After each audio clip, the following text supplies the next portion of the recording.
रियोंगवा sword queen की ओर जा रही है। तभी वो अपने सामने यांगचुन को देखती है जो कि माउंट हुआ सेक्ट के लीडर का मैसेज डिलीवर करने डिवाइन फिजिशियन के पास जा रहा है। वो स्टेज चढ़ते हुए थक चुका है। वो अपने सिस्टर रियोंगवा को नोटिस करता है। वो पूछता है कि तुम क्या देख रही हो। रियोंगवा पूछती है कि तुम यहाँ क्या कर रहे हो। यांगचुन बताता है कि मैं यहाँ डिवाइन फिजिशियन को कुछ डिलीवर करने आया हूँ। रियोंगवा स्टेज चढ़ते हुए कहते हैं कि तो चलो जल्दी करो। यांगचुन हंसते हुए कहता है कि मैं भी जल्दी करना चाहता हूँ। और वहीं रियोंगवा मन में कहती है कि क्या तुम्हें नहीं पता कि तुम्हारी बॉडी अनस्टेबल है, तुम नहाते हुए और या फिर खाना खाते हुए भी मर सकते हो। वहीं यांगचुन सोचता है कि ये इतने आराम से कैसे स्टेयर चढ़ रही है। तभी रियोंगवा अपना हाथ बढ़ाते हुए कहती है कि वो मैसेज मुझे दे दो, तुम्हारा वो काम मैं कर देती हूँ। ये देखकर यांगचुन कहता है कि क्या तुम्हें मेरी चिंता हो रही है। रियोंगवा चिल्लाती है कि ऐसी बात नहीं है, वो तो तुम बहुत स्लो हो। यांगचुन स्टेयर चढ़ते हुए कहता है कि जाने दो, तुम्हें चिल्लाने की जरूरत नहीं है, मैं खुद कर लूंगा। रियोंगवा धीमी आवाज में कहती है कि तुम्हारी कंडीशन कैसी है। तभी यांगचुन पूछता है कि कहीं डिवाइन फिजिशियन का ग्रैंडसन कुछ अलग व्यवहार तो नहीं कर रहा, जैसे कि खुद से बड़बड़ाना। रियोंगवा मना करती है। यांगचुन कहता है कि तो फिर ठीक है। ओल्ड मैन शिनचुओल ये सब देख रहा होता है। वो कहता है कि वो बुरी तो नहीं है, पर तुम दोनों हमेशा ऐसे बहस क्यों करते रहते हो। यांगचुन कहता है कि ये तो मुझे भी नहीं पता। चोल पूछता है कि क्या तुम्हें इससे कोई फर्क नहीं पड़ता। यांगचुन कहता है कि ये मैं तुम्हें अभी नहीं बता सकता, अभी मेरे लिए सबसे बड़ी प्रॉब्लम मेरी बॉडी है। चोल कहता है कि पर वो तुम्हारी फैमिली है। यांगचुन पूछता है कि क्या तुम मेरी सिस्टर की बात कर रहे हो, मुझे लगा कि तुम डिवाइन डॉक्टर के ग्रैंडसन की बात कर रहे हो। सब ठीक है, मैं अपनी सिस्टर की परवाह नहीं करता। ये सुनकर चोल पूछता है कि तुम सही में सिबलिंग्स हो ना। इसके बाद डिवाइन फिजिशियन सेक्ट लीडर का लेटर पढ़ता है। वो लेटर को बंद करते हुए कहता है कि तो सनकी ने तुम्हें एक डाइन चाइल्ड को यहाँ पर ये बेकार सा मैसेज सेंड करने को भेजा है। वहीं यांगचुन सोचता है कि पता नहीं सेक्ट लीडर ने इसके संग ऐसा क्या किया है कि ये सेक्ट लीडर से इतनी नफरत करता है। डिवाइन फिजिशियन कहता है कि ये तो तुम्हारे लिए बहुत परेशानी भरा रहा होगा। यांगचुन कहता है कि बिल्कुल नहीं, वैसे भी मैं क्या ही कर सकता था, ये क्लैन हेड की रिक्वेस्ट है। डिवाइन फिजिशियन पूछता है कि तुम्हारी तबीयत कैसी है। यांगचुन बताता है कि इस समय मैं एकदम ठीक हूँ। डिवाइन फिजिशियन कहता है कि ये तो अच्छी बात है। इसके बाद वो गुस्सा होते हुए कहता है कि क्या तुम्हें मौत से डर नहीं लगता। यांगचुन कुछ जवाब नहीं देता। रियोंगवा भी शांत बैठी है। यांगचुन को शांत देखते हुए डिवाइन फिजिशियन कहता है कि खैर जाने दो, तुम यहाँ से जा सकते हो। यांगचुन वहाँ से जाने लगता है। स्वार्ड क्वीन आराम कर रही है। रियोंगवा धीमे से पूछती है कि क्या तुम ठीक हो। यांगचुन को वो सुनाई नहीं आता। वो वहाँ से चला जाता है। रियोंगवा यांगचुन को इडियट कहती है। इसके बाद यांगचुन सेक्ट लीडर से जाकर मिलता है। लीडर पूछता है कि तो तुमने उसे वो मैसेज दे दिया। यांगचुन बताता है कि हाँ, मैंने वो मैसेज डिलीवर कर दिया। मैसेज पढ़ने के बाद उसने तुम्हें बहुत गाली बकी। लीडर कहता है कि ऐसा तो होना ही था।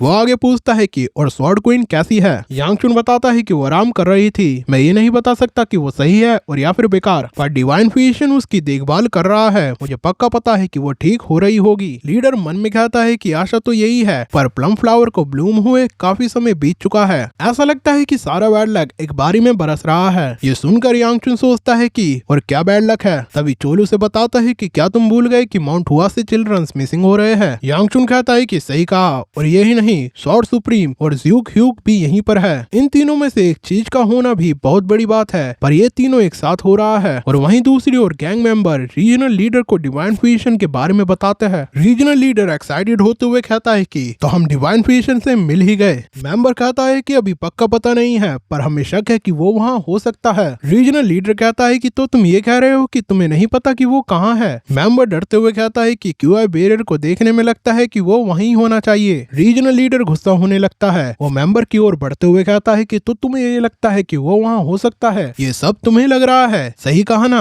वो अपनी स्वॉर्ड उसके बगल में गाड़ते हुए कहता है कि तुम्हारी हिम्मत कैसे हुई इस यूजलेस इन्फॉर्मेशन के साथ यहाँ आने की, बताओ मुझे। मेंबर माफी मांगता है, उसके पसीने छूट रहे हैं। लीडर उसका एक हाथ काट देता है। वो कहता है कि तुम्हें एक बूढ़े व्यक्ति को ढूंढने में इतना समय क्यों लग रहा है। मेंबर माफी मांग रहा है। लीडर कहता है कि शुक्र मानो कि मैंने तुम्हें जान से नहीं मारा, इस ब्रांच में तुमसे ज्यादा स्मार्ट कोई और नहीं है। मेंबर उस पर रहम दिखाने के लिए उसका धन्यवाद करता है। लीडर वापस जाकर अपनी सीट पर बैठ जाता है। वो कहता है कि तुमने क्या बताया, क्यूआई बैरियर, तो चलो शुरू करते हैं, देखते हैं कि वो वहाँ पर है भी या नहीं। इसके लिए हमें कुछ तैयारी करनी है। हम 3 दिन बाद वहाँ जाएंगे। अगर वो वहाँ पर हुआ तो उसे हम यहाँ ले आएंगे, और अगर वो वहाँ पर नहीं मिला तो हम सबको मार देंगे। कैसा लगा मेरा प्लान। मेंबर कहता है कि ये तो बहुत ही अमेजिंग प्लान है। और वहीं यांगचुन थक चुका है, उसे नींद आ रही है। चोल कहता है कि लगता है कि आज के काम ने तुम्हें ज्यादा ही थका दिया, पर हर किसी का ऐसा दिन नहीं जाता। यांगचुन कहता है कि मुझे लग रहा है कि मैंने कुछ भी नहीं किया। मैं जागा, उसके बाद मैंने लेटर डिलीवर किया, उसके बाद सेक्ट लीडर से बातें की और दिन खत्म हो गया। चोल कहता है कि तुम्हें वापस चले जाना चाहिए। यांगचुन कहता है कि तुम सही कह रहे हो, वैसे भी मेरी सिस्टर मेरे संग नहीं चलने वाली और मैंने एल्डर ली का वो स्टोन भी डिलीवर कर दिया है। तभी उसे सियोला की आवाज सुनाई आती है। वो खुशी के मारे उसकी ओर दौड़ती हुई आ रही है। यांगचुन पूछता है कि तुम यहाँ क्या कर रही हो, तुम्हारा रूम यहाँ नहीं है। सियोला कहती है कि क्या तुम भूल गए, आज तो मुझे तुम्हारे संग सोना है। यांगचुन एक्टिंग करते हुए कहता है कि मुझे कुछ याद नहीं है। सियोला कहती है कि कोई नहीं, मुझे सब याद है। वहीं चोल भी कहता है कि हाँ मुझे भी याद है। यांगचुन कहता है कि क्या तुम्हारे ग्रैंडफादर को पता है कि तुम यहाँ पर आई हुई हो। सियोला कहते है कि सब ठीक है, वो अभी बाहर गए हुए हैं। यांगचुन पूछता है कि वो कहाँ गए हैं। सियोला कहती है कि मुझे नहीं पता। यांगचुन अपने रूम में जाते हुए सोचता है कि लगता है कि मुझे यहाँ रुकना ही होगा। वहीं चोल कहता है कि क्या ऐसे सर्वेंट का कभी भी भाग जाना ठीक है, लगता है ये वर्ल्ड बहुत बदल गया है। यांगचुन अपने रूम का डोर खोलता है, उसके सामने भिया है जो कि उसका इंतजार कर रही है। यांगचुन पूछता है कि क्या है। इतने में सियोला भिया के साथ उसके बेड में घुस जाती है। वो दोनों साथ में कहते हैं कि चलो साथ सोते हैं। ये देखकर यांगचुन अपने रूम से भागने की कोशिश करता है, पर तभी भी अपना ऑरा रिलीज करके उसे पकड़ लेती है। इसके बाद वो दोनों यांगचुन को पकड़कर सो जाते हैं। वो दोनों चैन से सो रहे हैं, पर यांगचुन को नींद नहीं आ रही। नींद में सियोला उसके चेहरे पर हाथ मारती है।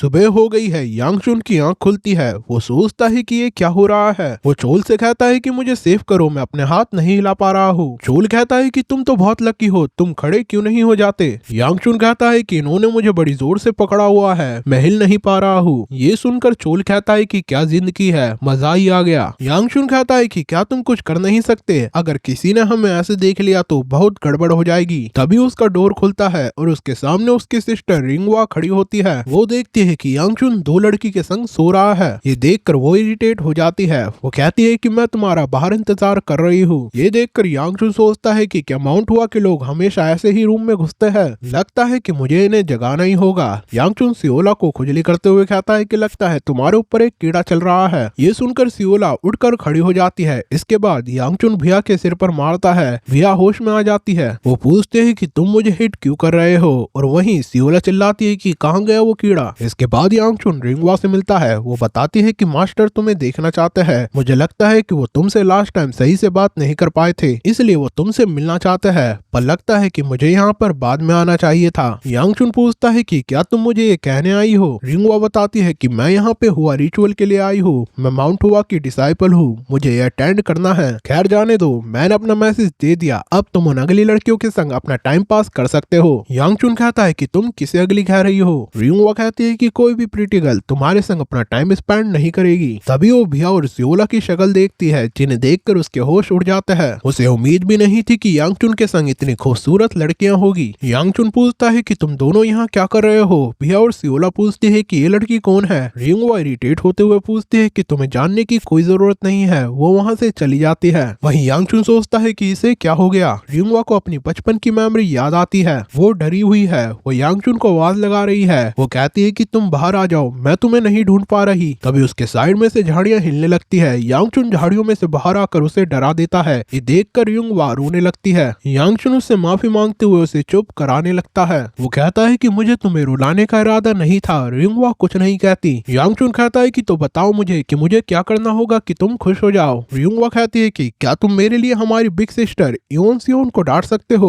वो बार बार कहती रहती है कि हमारी मदर उसकी मदर है, वो मुझे बहुत चिढ़ाती है। यांगचुन कहता है कि क्या कहा सही में। वो उसके सिर पर हाथ रखते हुए कहता है कि क्या तुम्हें नहीं लगता कि वो भी हमारी फैमिली का हिस्सा है। यांगचुन के हाथ को देखकर वो खुश हो जाती है, पर अब वो प्रैक्टिस करते हुए थक चुकी है। थक जाने के बाद भी वो अपनी स्वॉर्ड स्विंग करती रहती है, जिसके कारण वो और थक जाती है। इरिटेशन के कारण वो अपनी स्वॉर्ड फेंक देती है। वो गुस्सा हो चुकी है। तभी भिया उसकी स्वॉर्ड उठाते हुए कहती है कि भले ही तुम कितना भी थक जाओ, तुम ऐसे अपनी स्वॉर्ड को नहीं फेंकना चाहिए। वो रिंगवा को उसकी स्वॉर्ड वापस करती है। रिंगवा भिया को नोटिस करते हुए सोचती है कि ये तो वही लड़की है जो उसके संग सो रही थी। वो स्वॉर्ड को लेते हुए थैंक यू बोलने वाली होती है, पर तभी वो अपना माइंड चेंज करते हुए कहती है कि मुझे तुम्हारी हेल्प की जरूरत नहीं है। खैर ये बताओ कि तुम यहाँ पर क्या कर रही हो। भिया कहती है कि देखने में लगता है कि तुम यांगचुन के बहुत क्लोज हो। रिंगवा इरिटेट होते हुए कहती है कि तो तुम यहाँ पर इसलिए आई हो कि तुम्हें लगा कि मैं यांगचुन के क्लोज हूँ। भिया कहती है हाँ, क्या मैं नहीं आ सकती। रिंगवा कहती है कि मेरा मतलब ये नहीं है।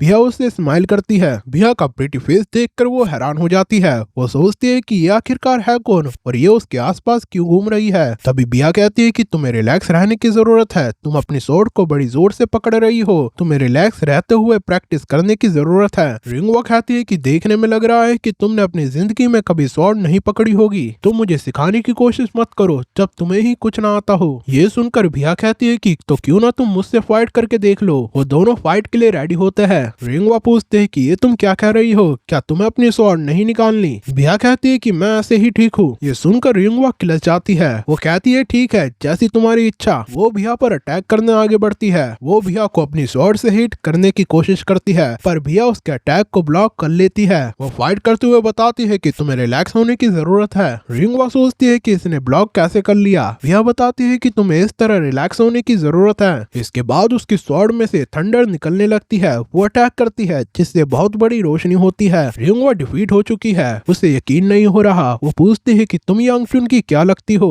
भिया पूछती है कि क्या तुम ठीक हो? वो उसे बताने वाली होती है कि वो उसकी फियांसे लगती है, पर उससे पहले रिंगवा पूछती है कि तुम्हारे जैसी स्ट्रॉन्ग लड़की उसके संग क्या कर रही है? मुझे नहीं पता कि तुम उसके संग क्यों हो, पर वो तुम्हें डिजर्व नहीं करता। तुम बहुत ही सुंदर हो, तुम्हें उस जैसे अगली बंदे के संग नहीं होना चाहिए। ये सुनकर भिया किलस जाती है। वो अपनी स्वॉर्ड उठाते हुए कहती है कि वो अगली नहीं है। वो अटैक करते हुए कहती है कि तुम्हें उसके बारे में ऐसा नहीं बोलना चाहिए। वो रिंगवा पर अटैक करने वाली होती है, पर तभी वहाँ पर यांगचुन आ जाता है। वो भिया के अटैक को ब्लॉक करते हुए कहता है कि तुम ये क्या कर रही हो? भिया इरिटेट हो गई है। वो बताती है कि ये लड़की तुम्हें अगली कह रही है। यांगचुन कहता है कि ये क्या हो गया? ये सुनकर भिया और इरिटेट हो जाती है। वो पूछते है कि ये कौन है? ये कौन है जो कि तुम इसकी साइड ले रहे हो? ये सुनकर रिंगवा कहती है कि क्या कहा मेरी साइड? वो यांगचुन से कहती है कि किसने कहा कि तुम मेरी साइड लो? मुझे तुम्हारी हेल्प की जरूरत नहीं है। वो भिया को ट्रेनिंग के लिए थैंक्स कहकर वहाँ से चली जाती है। यांगचुन कहता है कि पता नहीं उसकी तमीज कहाँ चली गई। वहीं भिया कहती है कि वो लड़की है कौन? उसकी गलती है और फिर भी मुझे बात सुनने को मिल रही है। यांगचुन कहता है कि मुझे नहीं पता कि तुम्हारे दिमाग में क्या चल रहा है, पर वो मेरी सिस्टर है। ये सुनते ही भिया कंफ्यूज हो जाती है।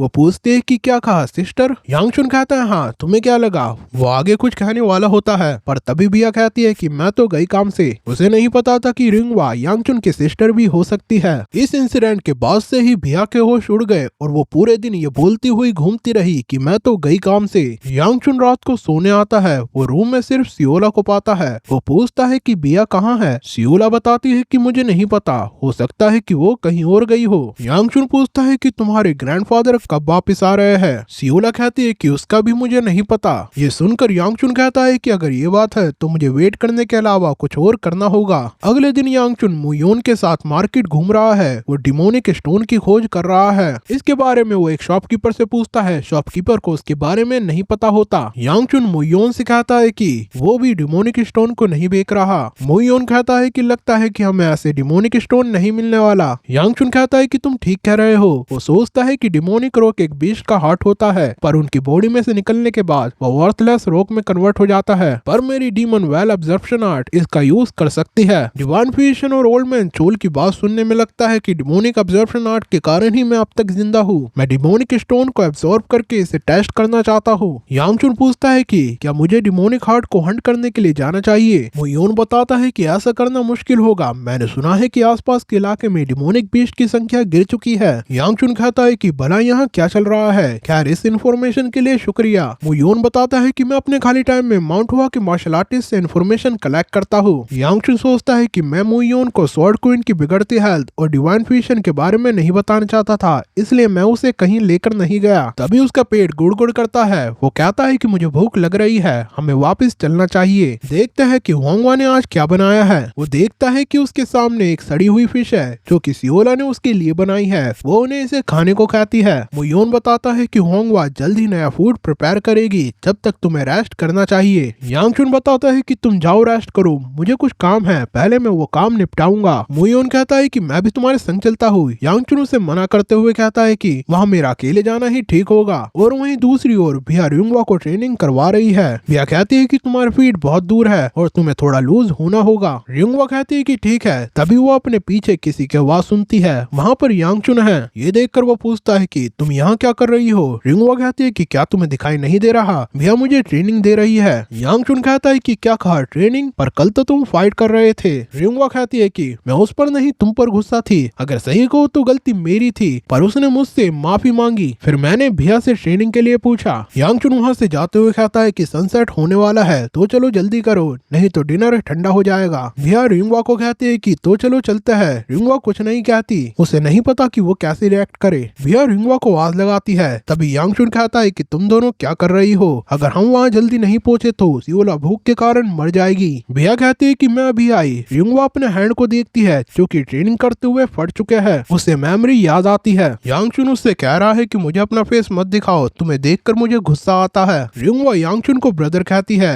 यांगचुन चिल्लाते हुए कहता है कि कितनी बार कहूँ कि तुम मुझे ये मत कहो। वो वहाँ से जाते हुए कहता है कि चुपचाप शांति से रहो और दूसरों की नजरों में मत आओ। वो स्वॉर्ड को स्विंग करती है, उसे अपनी मास्टर की याद आती है। रिंगवा शॉप से मीट खरीदती है। वो सोचती है कई दिनों से मैं अपनी मील स्किप करके ट्रेनिंग कर रही हूँ, मेरे ये खाने का बहुत मन था। वो एक भूखी बच्ची को देखते हुए सोचती है कि मुझे माफ करना, ये मेरा खाना है। तभी उसे उसकी मास्टर याद आती है जिसके लिए वो खाना लेकर आती है। स्वॉर्ड क्वीन कहती है कि क्या तुमने खाना खाया? रिंगवा कहती है कि तुम पहले खा लो, मैं बाद में खा लूंगी। स्वॉर्ड क्वीन कहती है कि एक मार्शल आर्टिस्ट को कभी भी अपना मील स्किप नहीं करना चाहिए, बाहर जाओ और कुछ खा लो। वो अपने फूड को खाने वाली होती है पर तभी वो अपनी मास्टर को याद करके रुक जाती है। रिंगवा उस छोटे बच्चे को अपना फूड देकर चली जाती है। वो अपने मास्टर की ओर भागने लगती है। वो कहती है कि मैं तुम्हारे संग रहना चाहती हूँ। वो अपनी मास्टर से मिलने जाती है। वो मन में कहती है कि मुझे तुम्हें बहुत कुछ बताना है। मैंने नामगुंग क्लैन की भैया से फाइट करी, यहाँ तक कि मुझे फर्स्ट टाइम किसी ने एडवाइस दी।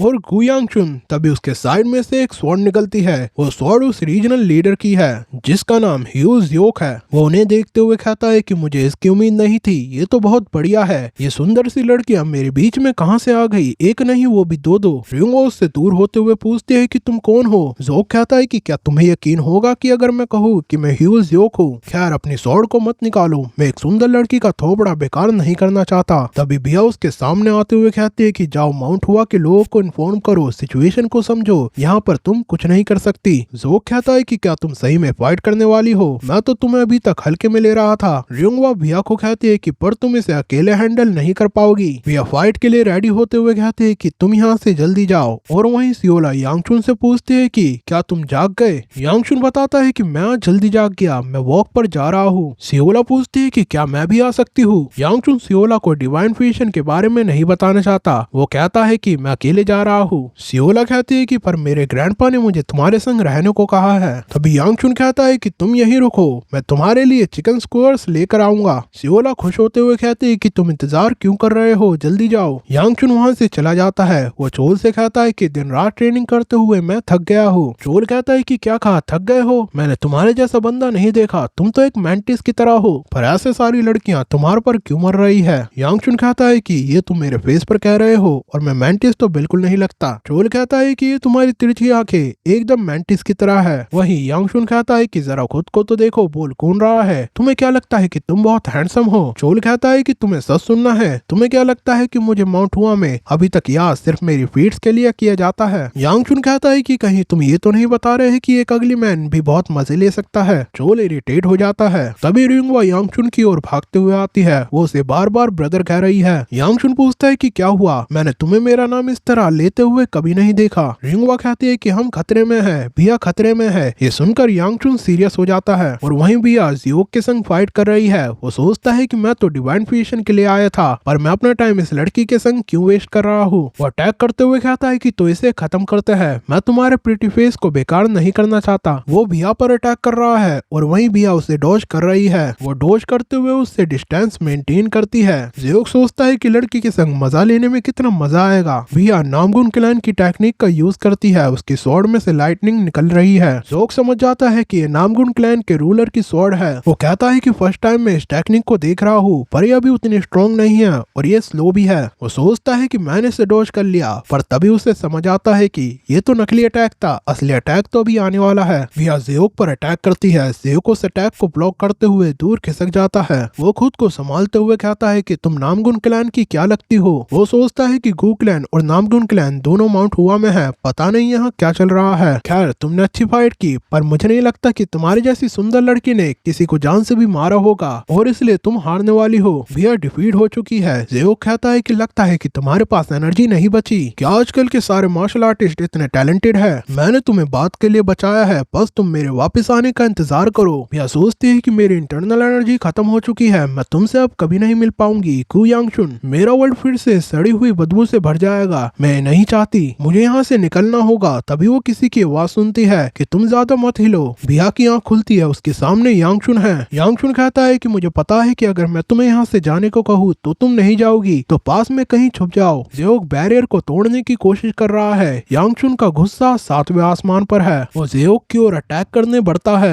यांगचुन अपने पास्ट को याद करते हुए सोचता है कि उस समय बिया मुझे सेव करते हुए मारी गई। वो खुद को बचा सकती थी पर उसने ऐसा नहीं किया। उस रिग्रेट भरी लाइफ में दूसरी साइड मेरा कोई भी इंतजार नहीं कर रहा था। मैं बस अपने कर्मों की सजा भुगतने के लिए तैयार था। पर क्या ये मेरा लक था और या फिर मेरा भाग्य जो कि मुझे दूसरा चांस मिला। मेरे जीवन में मुझे एक आशा की किरण दिखी, एक आशा कि मैं सब कुछ फिक्स कर सकता हूँ। पर क्या होगा कि यह आशा थी ही नहीं। क्या होगा कि ये जिंदगी एक और अपॉर्चुनिटी नहीं बल्कि एक पनिशमेंट हो, जहाँ पर मुझे फिर से उस हेल को झेलना पड़े। क्या ये सब मेरे भाग्य में पहले लिखा जा चुका है? वो अपनी इंटरनल एनर्जी को रिलीज करते हुए कहता है, नहीं, मैं ऐसा फिर से नहीं होने दे सकता। जेओक नोटिस करता है कि बैरियर टूट रहा है। वो कहता है कि पर मेरे पहले मारने से तब ये क्यों नहीं टूटा। असल में यांगचुन के इंटरनल एनर्जी से चटक रहा है। जेओक उसकी ओर देखते हुए कहता है कि तुम कौन हो। तभी यांगचुन उसमें एक पंच मारता है। इस पंच से बहुत बड़ा धमाका होता है और जेओक दूर जाकर गिरता है। वो खुद को संभालते हुए कहता है कि तो तुम गू क्लैन से हो। मैं तुम्हें बाद में मिलने की सोच रहा था पर मुझे नहीं पता था कि हमारी मुलाकात ऐसे होगी। तभी उसके मुंह से खून निकलने लगता है। वो सोचता है कि ये तो मुझे जान से मारने की सोच रहा है। लगता है कि ये सही में फ्लेम ड्रैगन का लड़का है पर अभी ये सिर्फ एक रोकी है। तभी यांगचुन उसमें कई सारे पंचेस थ्रो करता है। जेओक उसके पंच को खाते हुए अपनी स्वॉर्ड को स्विंग करता है। यांगचुन से डॉज कर लेता है। जेओक कहता है कि ये क्या था, तुम तो बहुत बढ़िया फाइट करते हो, मुझे मजा आ रहा है। वो यांगचुन की ओर अटैक करता है जिसे ब्लॉक करते हुए यांगचुन पीछे हो जाता है। जेओक कहता है कि तुम्हें डर तो नहीं लग रहा, तुम्हें अपने फादर के लेवल पर पहुंचने के लिए बहुत मेहनत करनी होगी। तभी यांगचुन वहां से गायब हो जाता है और जेओक के फेस पर किक मारता है जिसे जेओक अपनी स्वॉर्ड से ब्लॉक कर लेता है। वो हंसते हुए कहता है कि अब मजा आ रहा है ना, ये होती है असली फाइट। वो कहता है कि तुम्हें फाइट में गुस्सा नहीं होना चाहिए, नहीं तो तुम अपना आपा खो दोगे और मुझे ओपनिंग मिल जाएगी। यांगचुन जेओक को पंच मारने वाला होता है पर तभी उसका एनर्जी कोर अजीब रिएक्ट करता है। वो नीचे गिरने लगता है और वही जेओक उस पर अटैक करने के लिए रेडी है। पर तभी यांगचुन को होश आता है। वो उसकी स्वॉर्ड को डॉज करता है। वहीं जेओक सोचता है कि ये एक रूकी कैसे हो सकता है।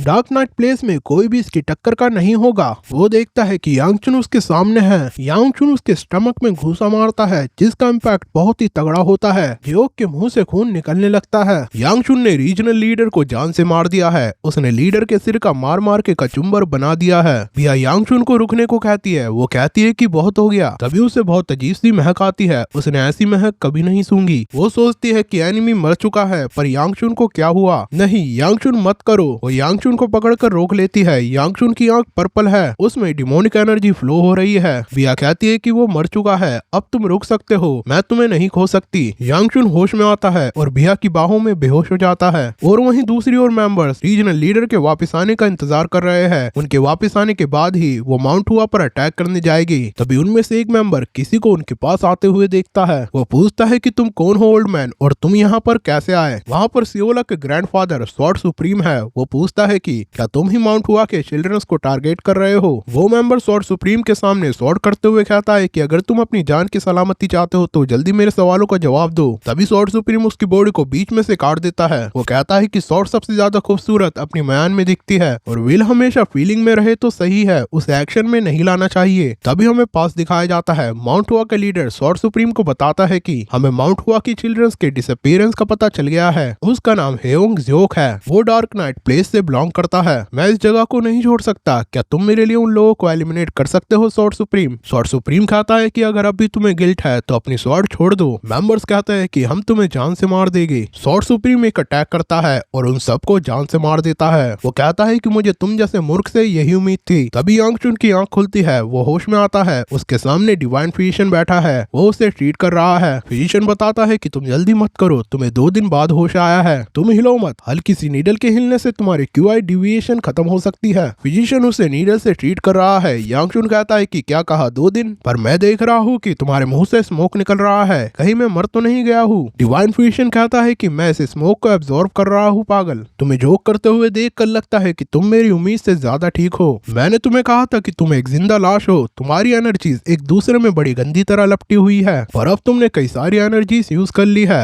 पता नहीं क्यों, पर अब ये शांत हो गई है। यांगचुन कहता है कि सही में, खैर ये बताओ कि मेरी सिस्टर और भैया कैसी है। डिवाइन फिजिशियन बता बताता है कि तुम चिंता मत करो, वो दोनों ठीक है। यांगचुन कहता है कि ये जानकर अच्छा लगा। रात होती है। रियुंगवा, सियोला और बिया घोड़े बेचकर सो रही है। सियोला सोते हुए बड़बड़ाती है कि मास्टर, मैं तुम्हारे लिए हनी कुकीज लाई हूँ, ये तुम्हें ठीक कर देगी। वहीं उसके बगल में मुयोन और यांगचुन बैठे हैं। यांगचुन सोचता है कि जिंदगी का ये मेरा पहला मर्डर है। और वो क्या था? मानो कि मैंने सुना हो कि खा जाओ। लगता है कि जिंदगी में मुझे और कुछ सीखना है। डिवाइन फिजिशियन ने मुझे बताया था, तो चलो देखते हैं कि मेरे अंदर कितनी इंटरनल एनर्जी है। मेरा ब्लड फ्लो अब भी ब्लॉक्ड है, हालांकि मैं अब भी ग्रो कर रहा हूँ। मैं जल्दी रिकवर हो जाऊंगा। पर तभी वो अपने अंदर डिमोनिक एनर्जी सेंस करता है। वो कहता है कि ये क्या है? ये तो डिमोनिक एनर्जी है। और वहीं दूसरी ओर रीजनल लीडर के लीडर को दिखाया जाता है। वो पूछता है कि उस ब्रांच का सुपरवाइजर कौन था। यांग हेओजोक। हालांकि वो रेवोल्यूशनरी रैंक तक नहीं पहुंचा था, पर वो एक वेल सेंसर्ड मार्शल आर्टिस्ट था। वो इतनी आसानी से नहीं हार सकता। वो पूछता है कि उसे किसने मारा। मैंने सुना है कि उसे एक रुकी ने डिफीट किया है। जल्दी से इस चीज की जांच करो और डिवाइन फिजिशियन के पास रकाशा को भेजो। उस लीडर की आंखें भी पर्पल है, जिसका मतलब वो डीमन प्लेस से है। तभी हमें एक लड़की दिखाई जाती है जिसकी आंखें भी पर्पल है। अगले दिन स्वॉर्ड सुप्रीम झाड़ू लगा रहा है। तभी सियोला उसके पास आती है। वो कहती है कि यंग मास्टर बिया के साथ है, वो पहले से बेटर है। स्वॉर्ड सुप्रीम कहता है कि जवानी यंग मास्टर को जल्दी रिकवर कर रही है। तभी सियोला हनी कुकी को छोड़ती है और स्वॉर्ड को पकड़ते हुए कहती है कि मैं मार्शल आर्ट सीखना चाहती हूँ।